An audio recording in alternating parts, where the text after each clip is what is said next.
Assalamualaikum semua. Alhamdulillah kita berjumpa lagi. Nama aku Syaiful Baker. Kepada korang yang baru saja tengok video aku ni, baru first time tengok aku punya channel, jangan lupa subscribe aku punya channel. Tekan kat bawah tu subscribe dan tekan butang loceng tu sekali. Okay, so basically hari ni aku nak review tentang kamera ZV V1.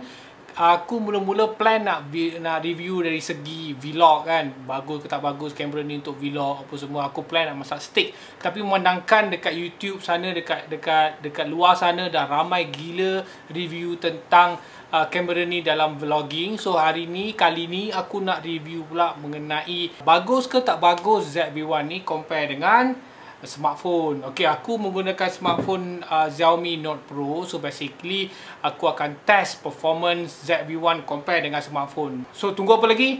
Jom kita layan.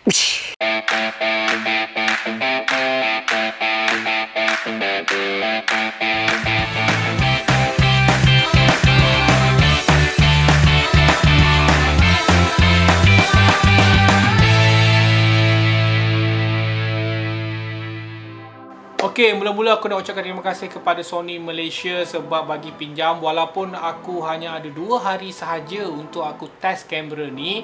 So aku cuba sebaik mungkin untuk test kamera ni dalam jadual aku yang sangat-sangat pack sekarang ni. Okay, bila bercakap penggunaan smartphone untuk buat vlogging, untuk buat short video, untuk buat video-video pendek apa semua, smartphone ni memang satu benda yang sangat memudahkan sebab dia dah ada dalam phone. Jadi tak perlulah nak fikir, nak transfer apa semua, nak keluarkan memory card, SD card apa semua. So basically dari phone pun dah mudah. Tetapi ada beberapa benda yang menyebabkan smartphone ni aku tak nak favor sangat, tak berapa nak favor sangat record video menggunakan smartphone. Salah satu ialah dia punya video memang sangat-sangat flat. Kalau shoot foto, ambil gambar, memang boleh nampak bokeh sebab bokeh tipu. Tapi kalau buat video memang semua flat, tak ada dynamic langsung. So sebab tu aku tak suka buat vlogging, aku buat video pakai smartphone. Aku lebih prefer menggunakan kamera. Yang kedua ialah dia punya audio quality, tak berapa nak sangat. Tapi ZV-1 ni bagus ke? So itu yang benda-benda yang aku nak test nanti, yang aku nak review, nak compare dengan korang semua mengenai ZV-1 ni. Okay, so apa kata kita tengok dulu design ZV-1 ni macam mana. Okay, jom. Okay guys, so inilah kamera dia. Kalau korang tengok kat sini, nampak tu ada ZV-1. Dia punya mic tu boleh nampak memang besar kat atas ni. Dan dia ada horseshoe kat sini. So basically mic dan juga horseshoe ni basically kita boleh letak dia punya benda ni dia panggil dead cover ataupun windshield. So cara dia masuk je dekat sini. Alright. So macam itulah. Alright. So kita buka macam tu. So benda ni sangat berguna lah untuk memastikan kita punya audio lebih baik dan lebih dia better lah, terutama dalam keadaan bila record dalam keadaan yang sedikit berangin. So benda tu memang sangat bagus supaya audio yang kita terima tu lebih baik, lebih bagus. Ok, dan ini butang on off dia, ini butang record dia kat sini, ini untuk shutter, untuk ambil gambar, dan yang ini pula untuk wide, untuk zoom dan tele. So button C1 ni lah dia punya button yang dipanggil untuk bokeh tu.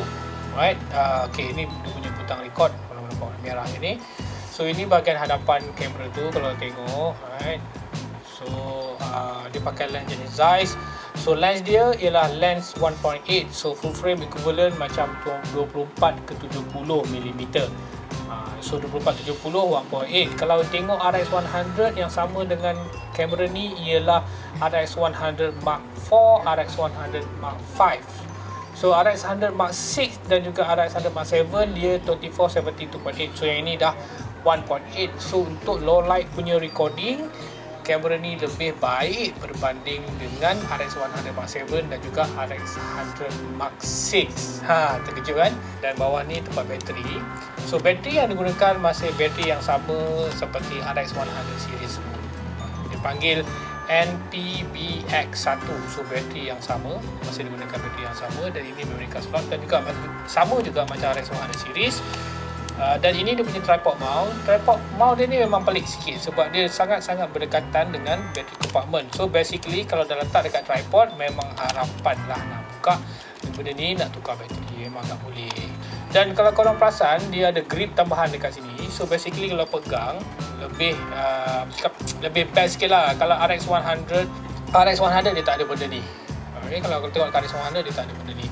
Okay, dan yang paling menarik sekali, benda yang mungkin ditunggu-tunggu oleh semua orang ialah Sony buat ni. Dia ada skrin yang pusing ke tepi. Dia basically yang best dengan benda ni, kita boleh buat macam ni lah. Kalau kita simpan dalam bag, jadi dia tak adalah skrin tu senang cala. Dari segi size, so aku bawa kat sini RX100 Mark 7. So yang ini ialah RX100 Mark 7, yang ini ialah ZV-1. So basically korang dapat tengok yang RX100 Mark 7 ni lebih kecil berbanding dengan ZV-1. So lebih kecil. Aku tekan fokus dia sikit. Right. So lebih kecil. Boleh nampak dia lebih kecil sikit, body dia pun lebih kecil. Kalau kat sini dari segi ketipisan, aku dapat tengok yang ZV-1 ni nampak lebar sedikit kan. Cuba letak side by side. So boleh nampak dia lebar sedikit. ZV-1 ni lebar sedikit berbanding dengan RX100 Mark 7. Grip yang ada pada ZV-1 ni, RX100 Mark 7 tak ada grip tu. So basically ZV-1 ni much more better lah dari segi grip. Selain daripada tu, bahagian atas pula, bahagian atas pula, jangan betulkan fokus. Bahagian atas pula korang boleh nampak ZV-1 dia ada hot shoe tapi dia tak ada flash. RX100 Mark 7 pula dia ada flash. Jangan aku buka flash. Dia ada flash. Dia ada flash. Okay, tapi dia tak ada hot shoe.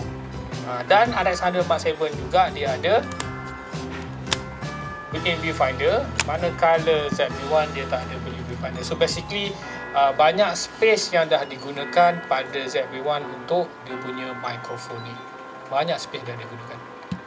Okay, so basically korang dah tengok dah tadi design ZV-1. Aku compare sekali dengan RX100. So basically korang boleh buat perbandingan sendirilah yang mana korang rasa lebih baik. Tapi personally bagi aku, ZV-1 ni dengan lens 3470 1.8 tu memang sangat best sebab dia 1.8. RX100 Mark 7 dia punya lens memang zoom boleh jauh, boleh pergi sampai 200mm, tapi aperture dia 2.8. So bila shoot, dia punya panggil depth of field tu better sikit lah berbanding dia punya bokeh tu lebih baik berbanding dengan RX100 Mark 7. So untuk ZV-1 ni ada 3 features yang Sony gembar-gemburkan. Yang pertama product showcase, yang kedua bokeh, dan yang ketiga ialah dia punya audio quality. So basically aku nak test ketiga perkara ni dengan smartphone. So apa kata kita tengok test yang pertama di mana aku uji dari segi audio quality, mic quality. Okay, testing audio. So sekarang ni aku tengah test dia punya audio quality. Aku makan dekat kedai dekat mall ni. So sekarang ni tengah ada awet-awet K-pop tengah nyanyi live di TV, bukannya live di depan mata, live di TV. So ada bunyi-bunyi, ada orang bunyi-bunyi tudu apa semua. Lepas tu dekat sana ada bunyi aircon, bunyi angin apa semua. So sekarang ni nak test audio dengan smartphone compare dengan ZV-1. Yang mana okey, yang mana tak okey. So basically aku pun tak sure yang mana satu okey, yang mana satu bagus. So nanti korang lah yang akan dengar dan korang nilai lah sendiri mana audio yang lebih baik di antara dua benda ni lah, sama ada smartphone ataupun ZV-1. So yang kedua aku nak test dari segi yang iaitu dipanggil product showcase. Product showcase ni macam ni, contoh. Okey, contoh korang nampak apa yang berlaku? Kamera aku sekarang ni aku gunakan A7 Mark III, dia tak boleh fokus dekat aku punya vape ni. So aku nak buat macam ni. Okey. Barulah dia fokus dekat aku punya vape ni. So basically kamera aku ni A7 Mark III dia menggunakan face detection. So bila dia detect aku punya muka, bila aku buat macam ni dia takkan fokus dekat benda ni. So ZV-1 dia ada product showcase di mana dia boleh detect subjek yang korang tunjuk kat depan ni tanpa tutup korang punya muka. Okay, so jom kita tengok macam mana, betul ke tak betul.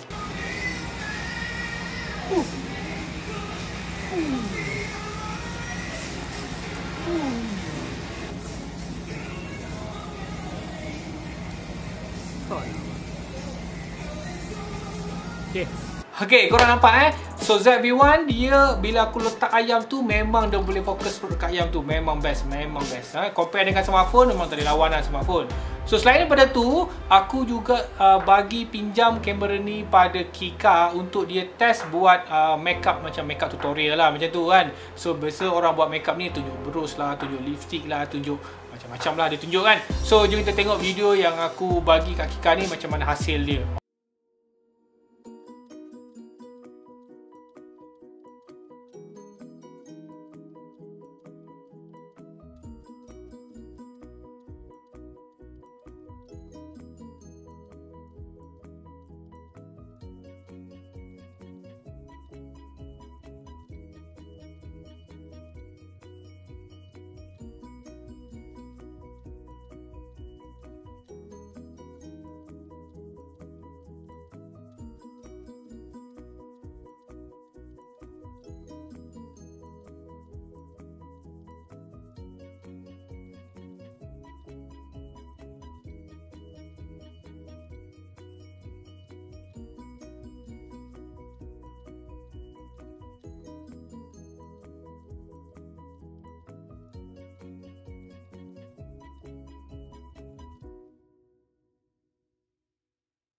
Alright, so kepada makeup artis di luar sana, kalau korang nak buat video tutorial, korang boleh beli ZV-1. Okay, memang terbaik. Thank you Kika sebab buat video simple tu. Lepas ni mungkin suruh laki kau belikan satu ZV-1. Seterusnya aku nak bercerita pula, aku nak review pula dari segi bokeh. Betul ke ZV-1 ni mampu bagi bokeh? Alright, jom. Aku nak test dengan sekali aku bandingkan dengan smartphone. Jom. Okay, so basically tengah testing dari segi bokeh capability. So sekarang ni aku onkan background defocus dan sekarang aku offkan background defocus. So on dan juga off. So basically korang akan dapat dengan jelas lah dia punya perbezaan dari segi on. Okay, so sekarang korang akan dapat berbeza background defocus ataupun bokeh di antara smartphone dan juga di antara ZV-1. So boleh nampak perbezaan ZV-1 mampu memberikan bokeh yang lebih baik dan lebih bagus berbanding dengan smartphone. Okay, macam mana? Alright, ZV-1 memang boleh bagi bokeh sikit kalau compare dengan smartphone, memang flat habis. So untuk dapat bokeh ni memang sangat simple dan sangat mudah. Tekan je satu button dekat kamera tu, automatically akan dapat bokeh dekat belakang. Tekan lagi sekali, hilang bokeh. So senang korang nak guna, bila-bila masa je korang boleh guna. Selain daripada 3 main features yang ada pada ZV-1 ni, ZV-1 juga dia ada stabilization. Cuma masalah pada stabilization ni, kalau korang nak betul-betul korang punya video tu betul-betul stable, korang kena pakai steady shot dipanggil active. Dan masalah dengan active ni, dia akan crop sedikit. Basically sama macam 28mm. So dia akan crop sedikit. So korang kena letak jauh sikit lah, jauh sikit macam ni, baru korang boleh dapat angle yang besar, yang cover hampir kat sini lah macam aku cover ni kan. Lebih kurang macam tu lah.